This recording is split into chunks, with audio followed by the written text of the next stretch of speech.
কখনো আর ভালোবাসি বলা হবে না প্রিয়। খুব খারাপ লাগছে।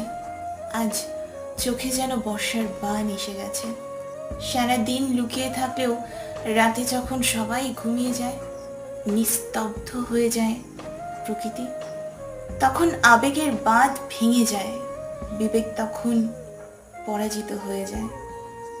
লাভ ক্ষতির হিসেব তখন আর মেলে না। শুধু মনে হয়, কেন তুমি আজ আমার কাছে নেই? আমি তো কখনোই তোমাকে আলাদা ভাবিনি। কেন কেন তবে এই বিচ্ছেদ?